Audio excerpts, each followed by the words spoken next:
ಕುರುಕ್ಷೇತ್ರಕ್ಕೆ ನಮನಗಳು. ಇತಿಹಾಸದಲ್ಲಿ ದಾಖಲಾಗಿರುವ ಒಂದು ಮಹಾನ್ ಯುದ್ಧ. 18 ಸೈನ್ಯಗಳು ರಕ್ತದ ನದಿಗಳಲ್ಲಿ ಓಡಿಹೋದ ಯುದ್ಧಭೂಮಿ. ಈ ಯುದ್ಧದ ಬೀಜಗಳು ನಿಜವಾಗಿಯೂ ಎಲ್ಲಿ ಬಿದ್ದವು? ಇದು ಭೂಮಿಗಾಗಿ ಸಹೋದರರ ನಡುವಿನ ಹೋರಾಟ ಮಾತ್ರವಲ್ಲ, ಇದು ಅದಕ್ಕಿಂತಲೂ ಆಳವಾದದ್ದು.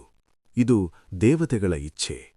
ಈ ಮಹಾನ್ ಕಥೆ ಹಸ್ತಿನಾಪುರದಲ್ಲಿ ಪ್ರಾರಂಭವಾಗಲಿಲ್ಲ, ಅದು ಪ್ರಾರಂಭವಾಯಿತು ಸೃಷ್ಟಿಕರ್ತ ಇರುವ ಬ್ರಹ್ಮಲೋಕದಲ್ಲಿ. ಅದು ಅತ್ಯಂತ ಪವಿತ್ರವಾದ ಬ್ರಹ್ಮಸಭೆ.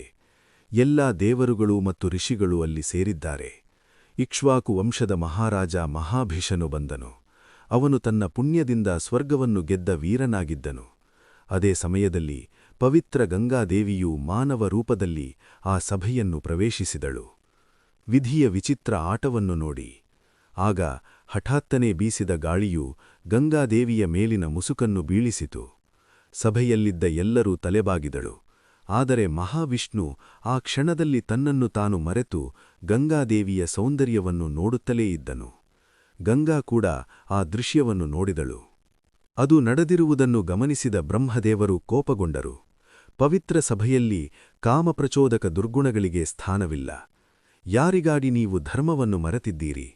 ಅವರ ಕಾರಣದಿಂದಾಗಿ ನೀವು ಭೂಮಿಯ ಮೇಲೆ ದುಃಖವನ್ನು ಎದುರಿಸಬೇಕಾಗುತ್ತದೆ. ಆ ಶಾಪವು ಮಹಾಭಾರತ ಮಹಾಕಾವ್ಯದಲ್ಲಿ ಮೊದಲ ಹೆಜ್ಜೆಯಾಗಿತ್ತು. ಮಹಾವಿಷ್ಣುವು ತನ್ನ ಕುಟುಂಬದಲ್ಲಿ ಮಗುವಾಗಿ ಜನಿಸಲು ಸಿದ್ಧನಾಗಿದ್ದನು. ಗಂಗಾದೇವಿಯನ್ನು ಅವನ ಹೆಂಡತಿಯಾಗಿ ಹೊಂದಿದ್ದನು. ಕಥೆ ಅಲ್ಲಿಗೇ ನಿಲ್ಲಲಿಲ್ಲ. ಆಕಾಶದಿಂದ ಈಗ ಕಥೆ ಭೂಮಿಯ ಮೇಲಿನ ವಸಿಷ್ಠರ ಆಶ್ರಮಕ್ಕೆ ಸ್ಥಳಾಂತರಗೊಂಡಿತು. ಅಲ್ಲಿ ನಂದಿನಿ ಎಂಬ ದೈವಿಕ ಹಸುವಿತ್ತು. ಅದನ್ನು ನೋಡಿದ 8 ದೇವರುಗಳ ಹೆಂಡತಿಯರಲ್ಲಿ ಒಬ್ಬಳು ದುರಾಸೆಯಾದಳು.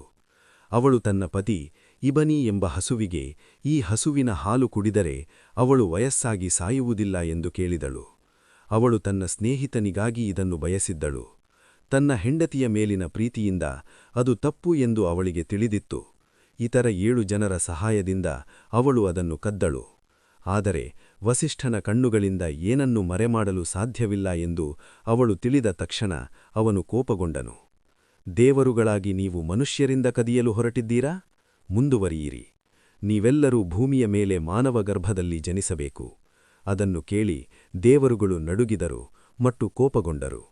ಕೊನೆಗೆ ವಸಿಷ್ಠರು ಶಾಂತರಾಗಿ, ನಿಮ್ಮಲ್ಲಿ 7 ಜನ ಜನಿಸಿದ ತಕ್ಷಣ ಶಾಪ ನಿವಾರಣೆಯಾಗುತ್ತದೆ ಎಂದು ಹೇಳಿದರು. ಆದರೆ ಈ ಕಳತನಕ್ಕೆ ಮುಖ್ಯ ಕಾರಣವಾದ 8ನೆಯವನು ಭೂಮಿಯ ಮೇಲೆ ದೀರ್ಘಕಾಲ ವಾಸಿಸುತ್ತಾನೆ. ಮಹಿಳೆ ಅಥವಾ ಮಕ್ಕಳ ಸಂತೋಷವಿಲ್ಲದೆ ಒಬ್ಬ ಮಹಾನ್ ಯೋಧನಾಗಿ ಉಳಿಯುತ್ತಾನೆ ಎಂದು ತೀರ್ಪು ನೀಡಿದರು. ಆ 8ನೆಯವನು ಭವಿಷ್ಯದಲ್ಲಿ ಕುರುವಂಶದ ಶ್ರೇಷ್ಠನಾಗುತ್ತಾನೆ. ಶಾಪಗ್ರಸ್ತನು ಭೂಮಿಗೆ ಇಳಿಯುತ್ತಿದ್ದ ಗಂಗಾದೇವಿಯನ್ನು ಭೇಟಿಯಾದನು. ತಾಯಿ, ನಾವು ಯಾವುದೇ ಮಾನವ ಗರ್ಭದಲ್ಲಿ ಹೆಚ್ಚು ಕಾಲ ಇರಲು ಸಾಧ್ಯವಿಲ್ಲ. ನೀನು ಒಬ್ಬ ಸಂತನನ್ನು ಮದುವೆಯಾಗು. ನಾವು ನಿನ್ನ ಮಕ್ಕಳಾಗಿ ಜನಿಸುತ್ತೇವೆ. ಜನನದ ನಂತರ ಅವರು ನಮ್ಮನ್ನು ಗಂಗೆಯೊಂದಿಗೆ ಒಂದುಗೂಡಿಸಿ ಈ ಮಾನವ ಜನ್ಮದಿಂದ ಮುಕ್ತಿ ನೀಡಬೇಕೆಂದು ಬೇಡಿಕೊಂಡರು. ಗಂಗೆ ಇದಕ್ಕೆ ಒಪ್ಪಿಕೊಂಡಳು. ಆದರೆ 8ನೆಯವನು ಮಾತ್ರ ರಕ್ಷಿಸಲ್ಪಡುವ ಷರತ್ತಿನ ಮೇಲೆ. ಸಮಯ ಕಳೆದುಹೋಯಿತು. ಕುರುವಂಶದ ರಾಜ ಯಾವಾಗಲೂ ಗಂಗಾತೀರದಲ್ಲಿ ತಪಸ್ಸು ಮಾಡುತ್ತಿದ್ದಾಗ ಗಂಗಾದೇವಿಯು ಸುಂದರ ಮಹಿಳೆಯ ರೂಪದಲ್ಲಿ ಕಾಣಿಸಿಕೊಂಡು ಅವನ ಬಲತೊಡೆಯ ಮೇಲೆ ಕುಳಿತಳು. ಅವಳು ಅವನನ್ನು ಮದುವೆಯಾಗಲು ಕೇಳಿದಳು. ಆದರೆ ಈಗ ಅವಳು ಧರ್ಮವನ್ನು ತಿಳಿದಿದ್ದರಿಂದ, ಕಾಮದಿಂದ ಬಂದ ಮಹಿಳೆ, ನೀನು ನನ್ನ ಸೊಸೆಯಾಗುವೆ ಎಂದು ಅವನು ನನಗೆ ಭರವಸೆ ನೀಡಿದನು. ಏಕೆಂದರೆ ನೀನು ಹಾಸಿಗೆಯ ಎಡಭಾಗದಲ್ಲಿ ಕುಳಿತುಕೊಳ್ಳಬೇಕು. ಪ್ರತಿಪ್ಪುಡಿಗೆ ಮಹಾಭೀರನ ಅಂಶವಿರುವ ಮಗನಿದ್ದನು. ಅವನ ಮಗ ಶಾಂತಸ್ವರೂಪ ಬೇಟೆಯಾಡಲು ಹೋದನು. ಅಲ್ಲಿ ಗಂಗಾನದಿಯ ದಡದಲ್ಲಿ ಅಲೆಗಳ ನಡುವೆ ನಿಂತಿದ್ದ ಸುಂದರ ಮಹಿಳೆಯನ್ನು ಅವನು ನೋಡಿದನು. ಅವನ ಹಿಂದಿನ ಜೀವನದ ವಾಸನೆಯವನಿಗೆ ನೆನಪಿಲ್ಲದಿದ್ದರೂ ಅವನ ಮನಸ್ಸು ಅವಳ ಕಡೆಗೆ ಸೆಳೆಯಲ್ಪಟ್ಟಿತು. ಅದು ಬೇರೆ ಯಾರದ್ದು? ಗಂಗಾದೇವಿ ಅವಳಿಗಾಗಿ ಕಾಯುತ್ತಿದ್ದಾಳೆ. ಅವರಿಬ್ಬರ ನಡುವೆ ಯಾವ ರೀತಿಯ ಒಪ್ಪಂದವಾಯಿತು? ಗಂಗಾದೇವಿ ತನ್ನ ಸ್ವಂತ ಮಕ್ಕಳನ್ನು ಏಕೆ ಕೊಲ್ಲಬೇಕಾಯಿತು? ಆ ಕಣ್ಣೀರಿನ ಕಥೆಯನ್ನು ಮುಂದಿನ ಸಂಚಿಕೆಯಲ್ಲಿ ನೋಡೋಣ. ನಿಮಗೆ ಈ ವಿಡಿಯೋ ಇಷ್ಟವಾದರೆ ಲೈಕ್ ಮಾಡಿ ಮತ್ತು ಹಂಚಿಕೊಳ್ಳಿ. ಅಂತಹ ಹೆಚ್ಚಿನ ಮಹಾಭಾರತ ಕಥೆಗಳನ್ನು ಕೇಳಲು ನಮ್ಮ ಚಾನೆಲ್ಗೆ ಸಬ್ಸ್ಕ್ರೈಬ್ ಮಾಡಿ.